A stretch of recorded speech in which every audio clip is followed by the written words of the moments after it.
She asked, hijab, isn't that oppression? No, it's not oppression, it's covering. The women covering their heads or covering their bodies is not an oppression. Their husband didn't tell them to do that. Their fathers didn't tell them to do that. Their sons didn't tell them to do that. The imam didn't say to do that. God said, for the Muslim ladies, draw your clothing across your bosoms and do not allow your natural ornaments to be shown except to those within your family circle. What are the natural ornaments of women, in case you don't know what they are?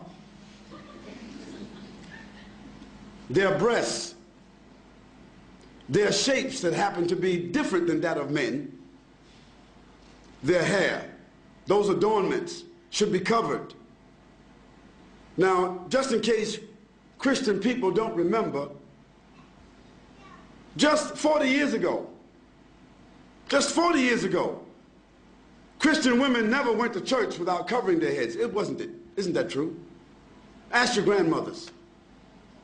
And just 50 or 60 years ago, 20 years before that, a Christian woman would never come outside with a short skirt, even. Even the nuns themselves today have succumbed to modernity. Because the nuns who committed themselves to the church and a religious life, how did they dress? They're not Muslims. They covered themselves. They covered themselves with an outer garment, and nothing on them was seen except the face and the hands.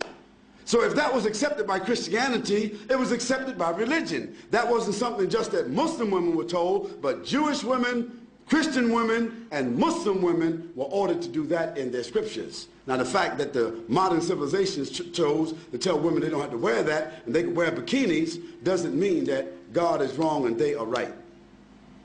Now for the Muslim lady, the wearing of the hijab is a protection for her. It's a distinction for her.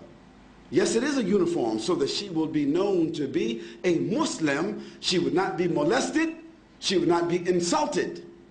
And no need for a man to stare at her and look at her because there is nothing appearing of her that would cause any unnatural attraction. Therefore, it is more than likely she can come and go with decency and dignity, and that her natural ornaments will not create an inordinate liability for her, like so happens when you see women wearing jeans and clothing that seem as if they painted it on themselves. Now all you have to do is look at these two women and you can see the problems that exist. Now of course, it doesn't mean that every woman that doesn't cover herself completely, it doesn't mean that she's immoral, it doesn't mean that. But the Quran gives to the Muslim women what we consider to be an ounce of prevention is worth what? What's it, you know the, what is it called? An ounce of prevention is worth what? A pound of cure. So just like any one of you, if I asked you, what's your PIN number? You wouldn't tell me. If I came to visit you in your house, you wouldn't have your certificates of deposit in front of me. You wouldn't have your jewels in front of me. You wouldn't have your stack of money or your savings in front of me, distributed just because I'm a friend and everything should be transparent. No, you have those valuables in a place that is safe. Might be a bank, might be a safety deposit box. Well, that's just money.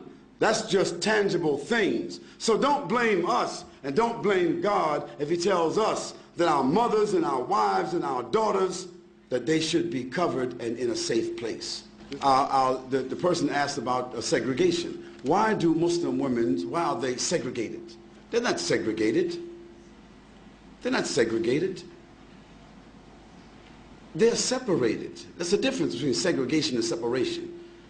For instance, outside here, you have toilets that say male, female, don't you? Don't you? Why? Why shouldn't there just be a toilet? Because there are sensitivities that we as moral, decent, dignified, educated people accept, that there are sensitivities and privacy that the female would like to have as opposed to just walking into an open toilet. Now maybe in Amsterdam or some other places in Europe where they just have open toilets, it's different.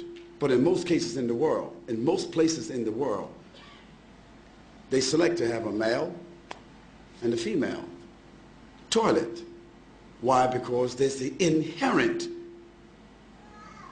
inclination of human beings to provide sensitivity for women and sensitivity for men. Now in Islam, for us, it's not a matter of being inherent. It is something which is God-given inspiration to do what? To separate the sexes. That means the genders.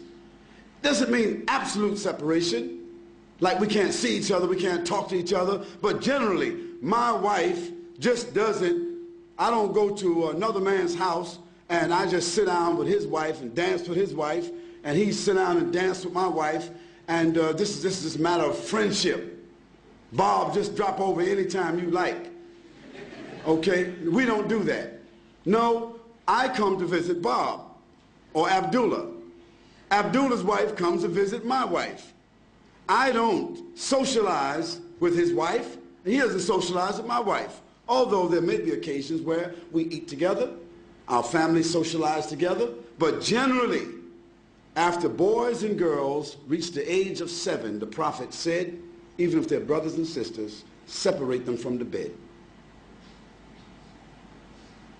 And when they get to the age of menstruation and they realize another level of consciousness, then give them separate rooms.